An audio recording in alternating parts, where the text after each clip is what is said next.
മറ്റൊരു മനുഷ്യൻ്റെ ജീവിതം രക്ഷിക്കുക, കരകയറ്റുക എന്നൊക്കെ പറയുന്നതാണ് ഏറ്റവും വിലമതിക്കാനാവാത്ത ഒരു അംഗീകാരം, നേട്ടം, അല്ലെങ്കിൽ ആ ഒരു സംതൃപ്തി എന്നൊക്കെ പറയുന്നത്.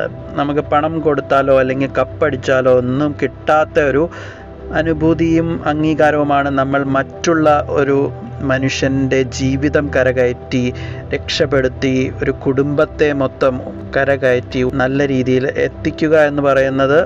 അത് ആർക്കും അങ്ങനെ സാധിക്കുന്ന കാര്യമല്ല. അപ്പോൾ നമ്മുടെ ജിൻഡോ മാഷ് എന്ന് പറയണം. അതായത് നമ്മളൊക്കെ ജിൻഡോ എന്നാണ് വിളിച്ചിരിക്കുന്നത്. അപ്പോൾ ഇവിടെ മാഷ് എന്ന് പറയാൻ കാരണം ജിൻഡോ കുറേ ഈ ആളുകളെ സഹായിച്ചിട്ടുണ്ട്. ആളുകളെ സഹായിച്ച് അവരെ നല്ല രീതിയിലാക്കുക എന്നുള്ളതാണ് ജിൻഡോയുടെ ഒരു താല്പര്യം. അദ്ദേഹത്തിൻ്റെ ആ ജന്മനാ ഉള്ള ഒരു വാസന അതാണ്. മറ്റുള്ളവർക്ക് വേണ്ടി എന്തെങ്കിലും ചെയ്ത് അവരെ സന്തോഷിപ്പിക്കുക എന്നാണ് അദ്ദേഹം കൂടുതലും അങ്ങനെ ചെയ്യാൻ ആഗ്രഹിക്കുന്നത്.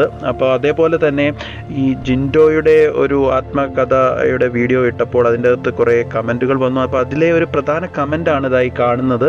അപ്പോൾ അതിൽ ഈ വ്യക്തി പറയുന്നത് ജിൻഡോ മാഷ് എന്നാണ്. അപ്പോൾ ജിൻഡോ അതിൽ പറയുന്നുണ്ട്, ഞാൻ 800ഓളം കുടുംബങ്ങളെ രക്ഷിച്ചു എന്നുള്ളത്. അപ്പം പലരും അത് ഒരു തള്ളായിട്ടൊക്കെ ചിലപ്പം തോന്നിയിട്ടുണ്ടാവും. എന്നാൽ ശരിക്കും ഇതുപോലെ പലരും വന്ന് കമൻ്റ് ചെയ്യുകയാണ് അവരുടെ അനുഭവം, യഥാർത്ഥ അനുഭവം. അപ്പോൾ ഇനിയിപ്പോൾ നിങ്ങൾക്ക് വേണമെങ്കിൽ ജിൻഡോ 800 പേരെ രക്ഷിച്ചു എന്നുള്ളത് നിങ്ങൾക്ക് വിശ്വസിക്കാൻ പറ്റുന്നില്ലെങ്കിൽ അറ്റ്ലീസ്റ്റ് ഒരു 200-300 പേരെങ്കിലും അദ്ദേഹം രക്ഷിച്ചിട്ടുണ്ടാവും എന്നുള്ളതാണ് യാഥാർത്ഥ്യം. ഇവിടെ ഈ വ്യക്തിയും അത് തന്നെയാണ് പറയുന്നത്. നമ്മളിൽ ഭൂരിഭാഗം ആൾക്കാരൊന്നും ഒരാളെപ്പോലും ചിലപ്പോൾ രക്ഷിച്ചിട്ടുണ്ടാവില്ല. അപ്പോൾ ഈ ഇപ്പോഴത്തെ മത്സരാർത്ഥികളിൽ ജിൻഡോ നിരവധി ആളുകളെയാണ് രക്ഷപ്പെടുത്തി അവരെ ഉന്നതിയിൽ എത്തിച്ചിരിക്കുന്നത്. അപ്പം നിരവധി വർഷം മുമ്പേ തന്നെ ജിൻഡോ ജീവിതത്തിൽ ഒരു വലിയ ജേതാവായി മാറിക്കഴിഞ്ഞിരുന്നു എന്നാണ് യാഥാർത്ഥ്യം. അപ്പം ഈ മെസ്സേജ് വായിക്കുകയാണെങ്കിൽ ഇദ്ദേഹം പറയുന്നത്, ഞാൻ ജിൻഡോ മാഷിനെ ജിമ്മിൽ 2013 മുതൽ 2015 വരെ വർക്ക് ചെയ്തായിരുന്നു. എല്ലാവർക്കും നല്ല സപ്പോർട്ടും നല്ല ഹെൽപ്പും ചെയ്തിരുന്നു. കുറേ പേർ ഗൾഫിൽ ട്രെയിനർ ആയി ജോബ് ചെയ്യുന്നു. നല്ല ഒരു എക്സ്പീരിയൻസ് ആയിരുന്നു. എൻ്റെ കരിയർ രക്ഷപ്പെട്ടത് ജിൻഡോ മാഷ് കാരണമാണ് എന്നാണ് അദ്ദേഹം പറയുന്നത്. അപ്പോൾ ഇത്രയും വലിയ ഒരു മനസ്സിനെ സന്തോഷിപ്പിക്കുന്ന, സംതൃപ്തി അണിയിപ്പിക്കുന്ന വേറെ ഒരു വാക്കുകളില്ല അല്ലേ. അപ്പോൾ ഇതേപോലെ നിരവധി ആളുകളെ അദ്ദേഹം രക്ഷപ്പെടുത്തി എന്നുള്ളതാണ് വസ്തുത.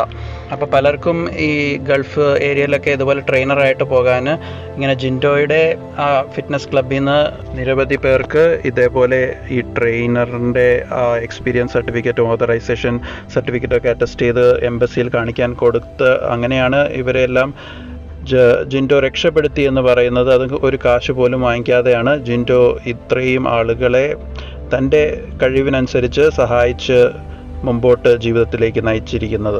അപ്പോൾ ജിൻഡോ ഇനി കപ്പ് അടിച്ചാലും അടിച്ചില്ലെങ്കിലും അദ്ദേഹം നമ്മൾ വിചാരിക്കുന്നതിനേക്കാളും വലിയ ഒരു ജീവിത വിജയം നേടിയ വ്യക്തിയാണ് എന്നതാണ് വാസ്തവം.